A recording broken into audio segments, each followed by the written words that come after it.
Um teste incremental máximo pode te ajudar a avaliar, monitorar e prescrever melhor os exercícios para os teus alunos. Infelizmente, não são tão aplicados como deveriam. Meu nome é Vitor Cosvig e eu sou doutor em Educação Física e nessa aula de quinta eu vou falar mais sobre esse excelente teste. Vem comigo!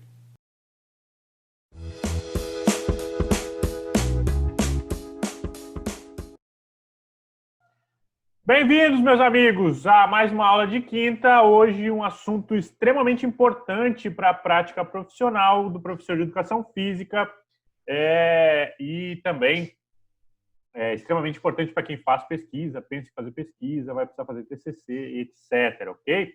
A ideia, então, é falar sobre teste incremental, uma prática bastante útil e altamente recomendada, mas que vocês sabem que nem todo mundo faz, né? Nem todo mundo executa, infelizmente. Então, vamos nessa. O bate-papo hoje envolve apresentar alguns riscos e cuidados necessários, né, para esse tipo de prática de teste incremental. Então, alguns cuidados para ser tomados antes de decidir aplicar o teste nos teus clientes, alunos, pacientes, como queiram chamar. Algumas indicações e contraindicações que também fazem parte de cuidados, né? Alguma atenção que a gente precisa tomar. E a gente entra, então, no grande potencial que esse modelo de treinamento, que esse modelo de teste, na verdade, apresenta, né? Então, quais são as variáveis mais úteis para a gente captar desses testes? E, obviamente, que vocês ficam até o final da aula para receber aquelas recomendações práticas para já aplicar a partir de amanhã, a partir do próximo dia que vocês estiverem assistindo essa aula. Beleza? Então, vamos nessa. Eu vou tentar ajudar vocês a entender melhor esse modelo de teste. Para começar, testes incrementais podem ser feitos em diferentes modelos de exercício, né? Então, nós temos exercícios executados em diferentes ergômetros. Os mais frequentes e usuais envolvem esteiras e bicicletas ergométricas. Mas a gente também pode fazer em outros ergômetros, como no airbike, no elíptico, transport, até mesmo naquela escadinha que o pessoal odeia bastante, né? Até mesmo naquela escadinha dá para fazer teste progressivo.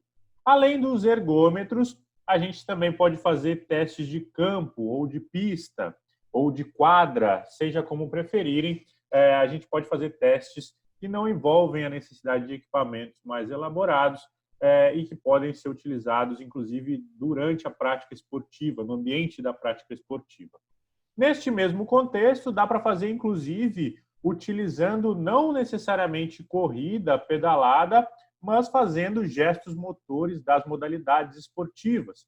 Então, para quem trabalha com lutas, por exemplo, sabe que dá para fazer teste progressivo chutando e socando. Então, é bastante possível de fazer isso e também reforço, né, é bastante recomendado que seja feito, ok?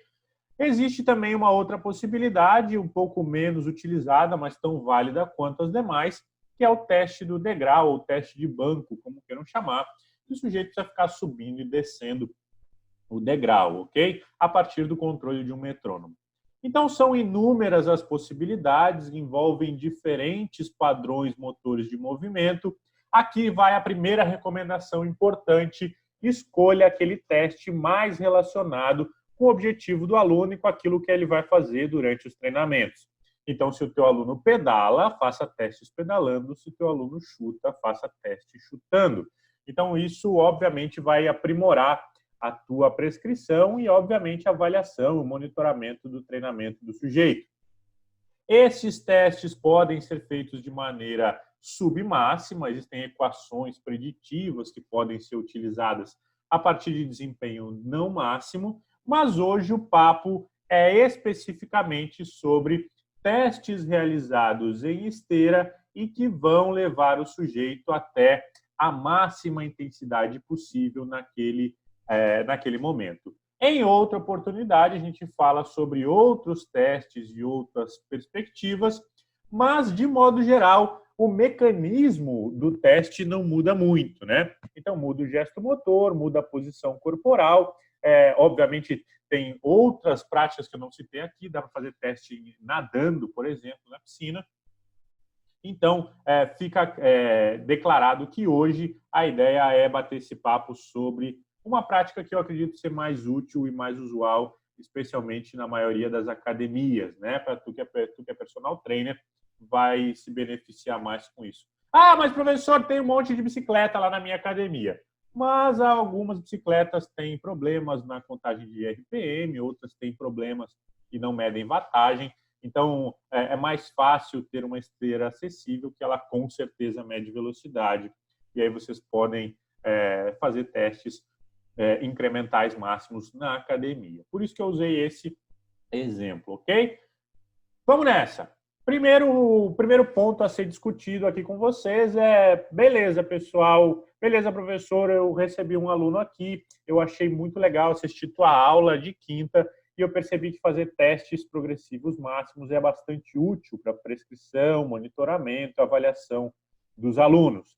Mas eu estou com medo que esse aluno suba na esteira, dê uma corridinha e morra, né? Porque esse teste vai levar o máximo da aptidão dele. Então, existe aí algum risco. De fato, parece que existe um risco, mas percebam que, de acordo com este trabalho de revisão, o risco é absurdamente reduzido, né? O risco é muito pequeno. E é claro que, se vocês seguirem algumas das recomendações que eu vou dar aqui, a chance cai para praticamente zero, né? Então, em sujeitos atletas ou sujeitos saudáveis, com monitoramento adequado e seguindo os protocolos de segurança, a chance de ter um evento de morte, né, um evento que leve a risco de vida, é muito baixa mesmo. É claro que podem acontecer outros fatores adversos, outros eventos adversos, pode ter, de repente, uma tontura, uma náusea, um mal-estar, mas nada que vá levar o sujeito a um risco aumentado, ok? Então, isso está dentro do plano da aula, né? Falar sobre esses principais cuidados e esses riscos envolvidos. Lembrando, é claro, que à medida que o sujeito vai ficando mais ativo, mais fitness, né? À medida que ele vai ficando com uma aptidão cardiorrespiratória melhor, e estes anos de observação vão aumentando, a chance de ter um evento cardíaco, a chance de ter um evento cardiovascular, ela vai diminuindo. Então, quanto mais ativo for o sujeito, mesmo aumentando o tempo de exposição ao risco, né, a chance, né, continua sendo baixa para aqueles mais ativos. E aí vocês tomam um pouco mais de cuidado, têm um pouco mais de atenção com aqueles sujeitos que não têm uma boa aptidão física ou que estão piorando a sua aptidão física ao longo dos anos. Beleza?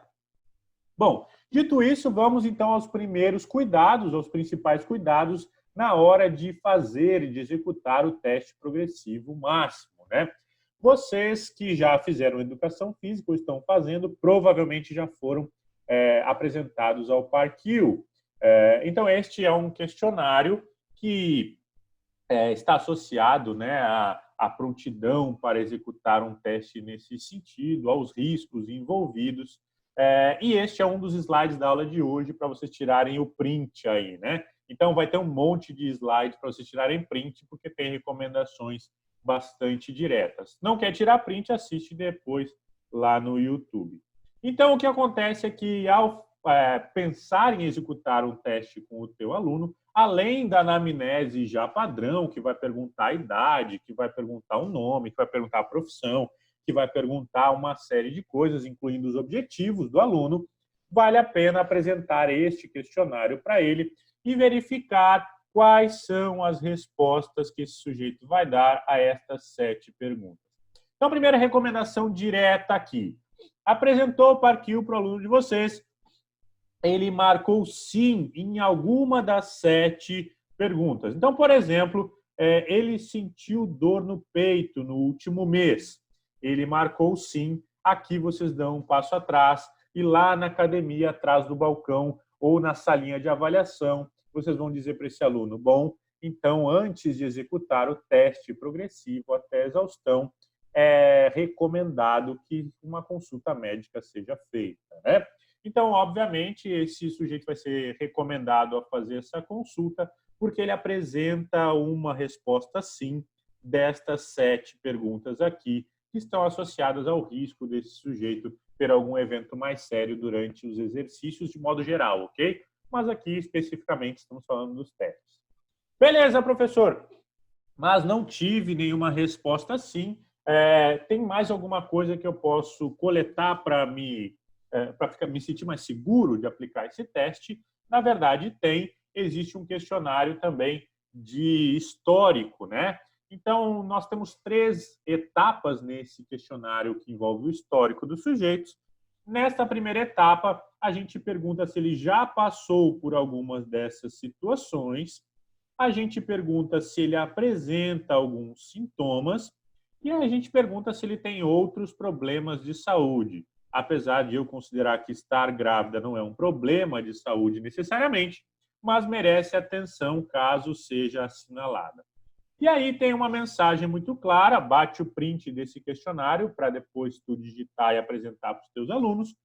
Se o aluno marcou qualquer declaração desta sessão, se ele marcou que teve, por exemplo, uma angioplastia coronariana, então vale a pena consultar o médico, o profissional de saúde específico, antes de começar a se exercitar e, obviamente, antes de aplicar um teste progressivo máximo, né? Então, vale a pena manter contato com a equipe médica responsável nestes casos. E, de novo, reforço, se a tua aluna está grávida, isso não necessariamente é um problema de saúde, mas vai, de fato, requerer este cuidado especial, né? Então, ela vai precisar ir lá no médico dela, avisar, olha, estou pensando em executar exercícios e eu queria fazer aqui algumas medidas mais aprofundadas, ok?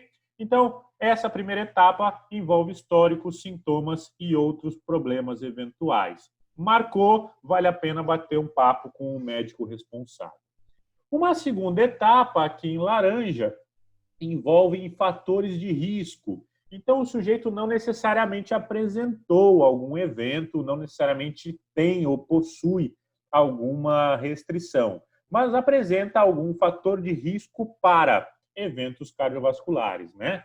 Então, isso envolve faixa etária, níveis de pressão arterial, envolve nível sanguíneo de colesterol, IMC e outros fatores aqui que vocês olham com calma depois de bater o print. Neste item aqui, se o sujeito marcou 2 ou mais declarações, vale a pena consultar de novo o médico antes de começar os exercícios, né? E é claro que esta equipe qualificada envolve vocês, que provavelmente estão me ouvindo, são profissionais de educação física, então é indispensável que a prática seja orientada nestes casos, ok? Então acende o alerta aí, não é um alerta absoluto, mas vale a pena tomar cuidado caso tenha algum desses, mais de 2, né, desses fatores aqui. Se não marcou nenhuma opção, nem deste item, nem dos anteriores, manda ver, meu brother, fique aí tranquilo para fazer exercícios, inclusive sozinho, né? Então, é óbvio que a prática de orientação profissional pelo professor de educação física aumenta a segurança, potencializa os resultados e, no caso da aula de hoje, é necessária para a aplicação do teste progressivo máximo. Agora, não marcar nenhuma opção deixaria esse sujeito tranquilo, inclusive para treinar fora de um ambiente controlado. Beleza? Então, ficam aí algumas recomendações. Eu vou retomar aqui o raciocínio. Aplique o parquet. Todas as respostas negativas são ótimas. E depois a gente vai para o questionário de histórico e de risco. Então, se marcou nesta primeira etapa, toma cuidado, vai lá aprofundar o cuidado. Se marcou nessas 2 sessões aqui, aí já pode ter um pouco mais de tranquilidade e aplicar os testes. Desde que, é claro, seguindo os padrões de segurança e de monitoramento. Beleza? Seguindo, então, e resumindo lá o que a gente tinha falado já nesses slides anteriores, os principais cuidados sugeridos pelos guidelines do Colégio Americano envolvem essa classificação. Me acompanhem, por favor. Temos uma classificação de risco que vai de baixo risco a alto risco. Professor, o que é baixo risco? O sujeito não apresenta sintomas e naquele histórico que vocês acabaram de ver, ele apresentou menos de 2 fatores de risco. Então, este é o sujeito com baixo risco. Sujeito com risco moderado ainda é assintomático, mas tem mais de 2 fatores de risco naquele questionário que eu já apresentei. Enquanto que o sujeito de alto risco, que estava lá com o símbolo vermelho, ele tem sintomas ou já apresentou alguma doença cardiovascular, pulmonar, renal, metabólica e assim sucessivamente. Então, as recomendações para cada um desses níveis de risco, elas vão ser diferentes, né? Isso parece óbvio, mas vale reforçar. Então, essas classificações envolvem que o sujeito com baixo risco, ele não precisa necessariamente de um exame médico antes de se exercitar, nem para exercícios moderados, nem para vigorosos. Para o teste de esforço, também não é necessariamente recomendado, né? Eu vou recomendar porque é importante para a prescrição do exercício, mas se vocês escolherem não fazer, ele não é necessariamente obrigatório. Agora, quanto à supervisão médica para o teste de esforço, parece que mesmo que o teste seja submáximo ou máximo, não há necessidade de supervisão médica neste caso aqui. Ok? Para quem tem risco moderado, parece que vale a pena recomendar o médico apenas para exercícios vigorosos, então antes de começar o exercício, mas para testes submáximos e máximos, parece que a supervisão médica, apesar de ser interessante, também não é obrigatória. E estes casos todos mudam nos sujeitos que têm maior risco. Então, se estou trabalhando com um idoso que já apresentou uma doença metabólica ou apresenta uma doença metabólica, está trabalhando com um cardiopata, aí é sim para todo mundo. Vale a pena manter, então, essa equipe integrada com o nutricionista, com o médico, com o fisioterapeuta, todo mundo junto na hora de prescrever exercício e especialmente de fazer testes, ok? Lembrando que, aqui abrindo um parênteses, né? O teste progressivo feito no cardiologista, ele não necessariamente tem as variáveis interessantes para a prescrição de treino que o professor de educação física faz. Tem uma diferença nas perspectivas, então mesmo que esse sujeito tenha feito um teste cardiorrespiratório no cardiologista, vale a pena ele refazer esse teste para as variáveis de interesse do professor de educação física. Beleza? Muito bem. Então agora eu imagino que tu já tem todas as ferramentas para decidir se tu pode ou não aplicar o teste progressivo até a exaustão com maior segurança no teu aluno. E aí, beleza, Vitor, então eu decidi que vou fazer, eu vou aplicar esse teste progressivo até a exaustão para o meu aluno. Já já a gente vai ver o porquê que é interessante fazer algumas indicações. Mas o que eu preciso medir? O que eu preciso aplicar quando eu estou fazendo esse teste? Então, primeiro ponto, nesta recomendação, também lá do American College, existem algumas variáveis de interesse que vão envolver um eletrocardiograma e a medida de trocas gasosas, que, obviamente, eu imagino que na academia de vocês não estão disponíveis. Então, estas aqui provavelmente não vão fazer parte da tua planilha de anotações, porque elas não devem estar disponíveis na academia, mas provavelmente estejam disponíveis no cardiologista, ok? Bom, mas o que está disponível para a gente e que precisa ser monitorado antes, durante e depois e após o teste, né? Então, nós temos a frequência cardíaca, este é o nosso primeiro item, a frequência cardíaca precisa ser monitorada antes, durante e depois. A sugestão é monitorar nos últimos 5 segundos de cada estágio, né? Lá mais para frente, nas recomendações práticas, eu vou falar de escolha de estágios, né? Mas nos últimos 5 segundos antes de aumentar a velocidade, aqui no caso da esteira, vocês anotam a frequência cardíaca do sujeito. Ah, professor, como é que eu faço? Faço palpando? Não, né? Vai lá e compra um cardiofrequencímetro. Se tu ainda não comprou, vai lá e compra. Se tu é professor de educação física e prescreve exercícios cardiorrespiratórios, é tua obrigação ter esse equipamento. Bom, outra variável de interesse é, obviamente, a pressão arterial. A pressão arterial também medida antes, durante e depois, e ela pode ser medida aí durante os 45 segundos finais de cada estágio. Obviamente, dependendo do equipamento e da tua experiência, vai demandar um pouco mais de atenção, Não há problema se tu achar que o aluno tem que parar na esteira e deixar ela rolando, né, para tu fazer a medida. Isso vai depender do teu equipamento e do teu domínio, ok? Tome cuidado com os equipamentos digitais. Alguns não toleram valores muito altos de pressão arterial, que são normalmente verificados ao final do teste, né? E se tu vai usar por auscultação, se tu vai usar o analógico, vale a pena estar bem treinado e num ambiente com maior controle de ruídos, né? Obviamente que vocês vão monitorar sinais e sintomas, né? Então, a todo momento, procure de modo contínuo conversar se o sujeito está bem, tem algum desconforto no joelho, como é que está a respiração, está sentindo algum desconforto nas pernas. Então, várias vezes durante o teste, manter este papo é importante. A partir de algum momento, seguindo a lógica do talk test, né, em algum momento, esse sujeito vai diminuir a sua taxa de informações, porque ele vai estar com dificuldade de conversar. Mas isso não quer dizer que tu não possa ou não deva continuar monitorando esses sintomas. E, é claro, o xodozinho da gente, né? A percepção subjetiva de esforço, ela também precisa ser monitorada, né? Então, a sugestão é que seja monitorada nos últimos 15 segundos de cada estágio e que, ao final, seja obtido o valor pico, que a gente espera que, se tu usou a escala de 0 a 10, seja 10, se tu usou de 6 a 20, seja 20, ok? Então, como é que funciona? Botou o aluno na esteira com o seu monitor cardíaco, com o seu esfígmo já no braço, tudo certinho, começou a aumentar a velocidade, monitora sintomas e pergunta a PSE a cada estágio. Então, ao final do estágio, imagina que está usando um estágio de 1 minuto.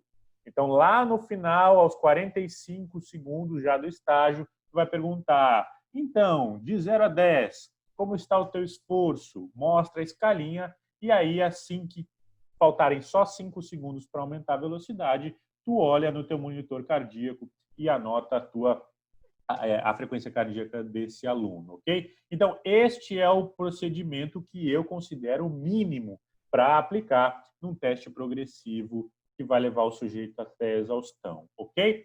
Talvez alguma dificuldade maior seja no controle da pressão arterial. Se tu não vai conseguir medir durante o esforço, garante pelo menos que mediu antes e após 2 minutos, e imediatamente após, é claro, né? Para ter esse parâmetro de até onde foi, como está a recuperação desses parâmetros de pressão arterial sistólica e diastólica. Beleza? Mas recomendo fortemente, né, encorajo que a pressão arterial também seja acompanhada, ok? Então fica aqui essa imagem esquemática, né? Vale a pena monitorar frequência cardíaca, pressão arterial, PSE e os sintomas do sujeito enquanto está se exercitando. Tem eletrocardiograma, usa, tem troca de gases, usa, mas eu imagino que na tua prática profissional isso esteja muito distante, ok? Muito bem. Então, a gente já falou dos principais riscos e os cuidados. Aqui está errado esse risco, mas agora a gente fala de indicações e contraindicações. Professor, para qual aluno meu esse teste é indicado, né? Para qual aluno meu que ele é indicado? Então, a gente vai destacar aqui, a partir desta revisão também, obviamente que em pessoas assintomáticas vocês podem verificar risco de algum evento cardíaco no esporte, vocês podem trabalhar também com oferecer avaliação para quem trabalha com medicina ocupacional, né? Então, de repente, o pessoal que trabalha com ginástica laboral te pede aí uma análise de performance para usar nessa medicina ocupacional. Isso é possível. Obviamente que alguns pacientes também vão se beneficiar com esses testes, mas a gente vai deixar esse teste para esses pacientes mais a cargo do médico mesmo, né? Mas quando que é mais recomendado para a gente que trabalha na academia com educação física? Então, a gente vai medir pessoas assintomáticas, né? E a gente vai verificar a habilidade física de performance desse sujeito. A gente vai fazer um diagnóstico do estado dele antes do treino. A gente vai monitorar as adaptações e a gente vai usar as variáveis para prescrever treino. Este é o foco de quem precisa fazer esse teste durante o início do programa de exercícios, né? Ao passo que medidas de follow-up ou de acompanhamento ao longo do tempo também são altamente recomendadas, né? Então, à medida que esses sujeitos vão avançando, aqui a gente menciona o FIT, mais para frente eu vou explicar o que é o FIT, mas os princípios do FIT vão sendo aplicados e a gente vai aplicando o teste de novo para saber se está melhorando o consumo máximo de oxigênio, economia de corrida, frequência cardíaca máxima e todos os outros parâmetros que podem ser medidos neste tipo de teste, ok? Então, se o teu aluno precisa de uma avaliação inicial e tu precisa de variáveis para prescrever treino para ele, ele é um potencial aluno que vai ter recomendação de aplicar esse tipo de teste, ok? Muito bem. Ah, Vitor, meu aluno só quer convívio social, ele quer melhora geral de saúde, então a minha prescrição não precisa ser tão exata assim. Eu até concordo contigo, como profissional eu encorajaria a aplicação do teste, mas de fato tem alguns alunos que não precisam ser expostos a esse tipo de esforço tão elevado, ok? Muito bem. Professor, outra indicação. Fiz o teste, será que eu consegui atingir de fato o valor pico, o que eu precisava, né? Então aqui tem algumas recomendações. Nesta mesma tabela disponível neste artigo que eu posso mandar para vocês, tem os parâmetros também para o eletrocardiograma, para troca respiratória e tal, mas como a gente já concordou que não tem acesso, vamos ficar com as medidas que a gente tem acesso. São frequência cardíaca e percepção de esforço. Então, para que eu entenda que eu atingi a carga pico de trabalho, durante o teste, o teu aluno precisa atingir alguns critérios mínimos. Então, para quem está falando de esteira, que é o que a gente está falando hoje, vocês aplicam uma equação de frequência cardíaca máxima e aí o aluno precisa atingir este valor aqui para que vocês entendam que esse teste foi suficiente para que o valor pico de velocidade, de frequência cardíaca máxima, tenha sido alcançado. Ou, lá na escala de 6 a 20, o aluno respondeu pelo menos 17 na escala de Borg. Então, ele foi lá respondendo 15, 16. Se, de repente, no 14 ele entrou em exaustão, tu tem um indicador de que esses valores que tu está coletando talvez não sejam máximos de verdade. E aí vale a pena refazer o teste, ok? Uma recomendação mais prática e fácil e que tem sido bastante utilizada é a seguinte, presta atenção. Calcula a frequência cardíaca máxima, ok, por equação, e verifica se o sujeito atingiu pelo menos 90% da frequência cardíaca máxima predita. Tem aula lá no YouTube sobre frequência cardíaca que eu ensino a calcular a frequência cardíaca máxima por diferentes equações. Então, se o sujeito não atingiu esse valor de pelo menos 90% da frequência cardíaca máxima predita, é porque ele não atingiu o valor pico no teste e ele precisa ser refeito, começando com outra velocidade, com outro percentual de incremento, que a gente vai falar já nas recomendações práticas. Não é necessariamente uma contraindicação, né? Mas nós temos também um guia com indicações genéricas para interromper o teste de esforço. Então, vocês tiram o print e depois olham aqui. O aluno teve dor no peito, angina, né?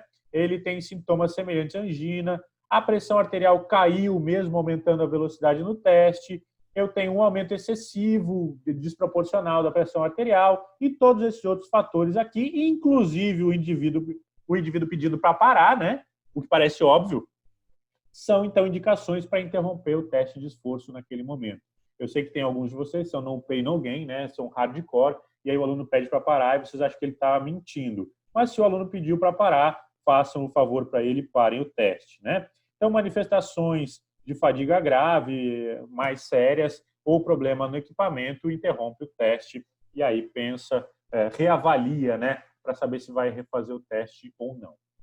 Muito bem. Professor, fiz o teste com todos os cuidados possíveis, diminui o risco desse sujeito ter desconforto ou de morrer. E aí, quais são as variáveis mais úteis para eu coletar durante esse teste, né? Então, vocês vão coletar variáveis úteis para avaliar aptidão física e saúde. Então, vocês vão conseguir estimar consumo máximo de oxigênio, vocês vão poder classificar a aptidão desse sujeito. E eu sei que vocês também sabem que quanto melhor for a aptidão de homens e mulheres, menor a chance deles terem eventos cardiorrespiratórios e de morrerem, né? Então, inclusive, essas variáveis de aptidão e saúde são importantes ao longo do tempo para mostrar para o sujeito se ele está aumentando ou diminuindo o seu risco, né? Então, a primeira variável de interesse, a variável útil, é a estimativa do consumo máximo de oxigênio. O segundo grupo de variáveis úteis, né, envolve as variáveis usadas para prescrição. Então, lembra que eu falei do FIT lá? Os princípios do FIT envolvem estas variáveis aqui: frequência, intensidade, duração e tipo. É FIT porque em inglês duração fica time, né, de tempo. Então, o que acontece e o que é muito bem discutido nessa revisão aqui é que frequência, duração e tipo de exercício são variáveis mais fáceis de prescrever. Às vezes ela até já vem prescrita, né? O sujeito diz quantas vezes vem, ele diz quanto tempo tem e ele diz que exercício quer fazer. Agora, a intensidade é um pouco mais complicada. E nesse trabalho eles mostram que mesmo variáveis muito bem coletadas podem ainda apresentar algumas falhas. De qualquer jeito, existem variáveis úteis para prescrição da intensidade e nesse trabalho os autores chamam de ancoragem, né? Então a gente vai ancorar em valores máximos, em valores submáximos ou em deltas, que são essa diferença entre o valor máximo e o submáximo. Esse submáximo normalmente o limiar.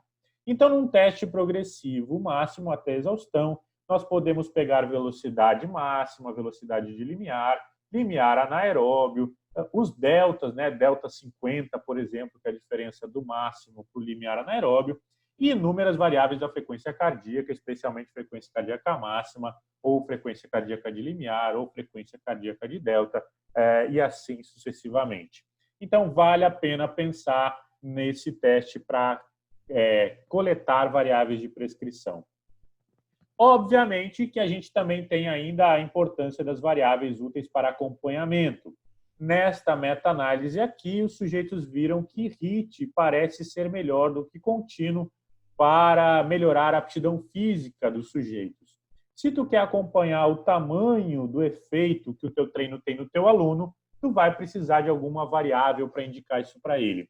Se o objetivo dele é melhorar a aptidão cardiorrespiratória e não composição corporal, não adianta fazer dobras cutâneas. Tu vai ter que fazer um teste progressivo máximo. Então, esse teste é extremamente útil para esse acompanhamento ao longo do tempo, ok? Bom, felizmente o canal do YouTube está ganhando algum corpo, né? E aí, mais sobre essas variáveis de interesse que eu falei, tanto de prescrição por velocidade quanto de prescrição por frequência cardíaca, já estão disponíveis lá. E se vocês quiserem alguma ferramenta mais palpável para ajudar vocês a coletar e já calcular todo esse pacote junto, eu e o pessoal do Move estamos trabalhando numa ferramenta para isso. Fiquem ligados que em breve a gente anuncia, beleza? Muito bem. E aí, dito isso, a gente vai para as recomendações práticas, que é a minha parte preferida da aula. A primeira delas é: professor, como é que eu defino a intensidade e a velocidade inicial? De acordo com este trabalho aqui, é comum se fazer de modo arbitrário. Teu aluno é iniciante, começa com 13, é intermediário, começa com 5, é avançado, começa com 8, e isso é totalmente arbitrário, mas muito utilizado. Outra possibilidade, agora vocês vão ter que tirar o print aí, é o seguinte: eu consigo estimar a VVO2 a partir de um valor de VO2 máximo. Então, o que eu preciso fazer? Eu descubro o meu VO2 máximo por uma equação. Aqui, esta equação, meu VO2 máximo eu descubro por esta equação. E como existe uma relação entre VO2 máximo e VVO2, eu consigo descobrir a velocidade final no teste incremental a partir de uma estimativa. Se eu sei a velocidade final, eu sei que o meu teste precisa durar pelo menos 8 minutos, então eu posso fazer o cálculo, dependendo da duração dos estágios, eu posso fazer o cálculo para saber qual que é a velocidade inicial, para que ele não fique nem muito mais do que 20 minutos, nem muito menos do que 8 minutos dentro do teste. Então, seria uma possibilidade para escolher a velocidade inicial. Professor, e os incrementos e a duração do estágio? Este trabalho da Veronique Bilar mostra que fazer de 1 km por hora a cada 2 minutos aumenta 1 km por hora, ou aumentar meio quilômetro por hora a cada 1 minuto, não modifica a aquisição das variáveis de interesse. Então, existe uma amplitude bem grande de possibilidades. Esta revisão aqui sugere, porém, que o melhor seriam estágios de 3 minutos para atletas de endurance. Mas os estágios podem variar de 1 a 5 minutos. Eu sugiro que vocês respeitem a aptidão dos sujeitos. Ok? Estágios mais longos, sujeitos mais aptos, ok? Então, se o teu aluno é menos experiente em corrida, estágios de 1 minuto, 2 minutos é onde eu ficaria. Beleza? Bom, que mais? Coletem variáveis úteis, né? Então, essa é outra recomendação prática. Se tu te perdeu, volta lá para a sessão anterior, onde eu falei sobre as variáveis úteis, e aí vê o quanto é importante, né, dar atenção para todas essas variáveis. E, por fim, pensem, né, na sua aplicação prática em executar testes adicionais. Eu vou falar de um deles aqui, que é o teste de tempo limite. O que é o teste de tempo limite, professor? Pega aquela velocidade final no teste incremental máximo, imagina, 14 km por hora. E em outro dia, tu coloca esse sujeito a correr a 14 km por hora e descobre quanto tempo ele fica. A média fica entre 13 e 10 minutos e esta é uma variável muito útil, como mostra esse estudo aqui do Smith. É uma variável muito útil para controlar e prescrever treino para os sujeitos, ok?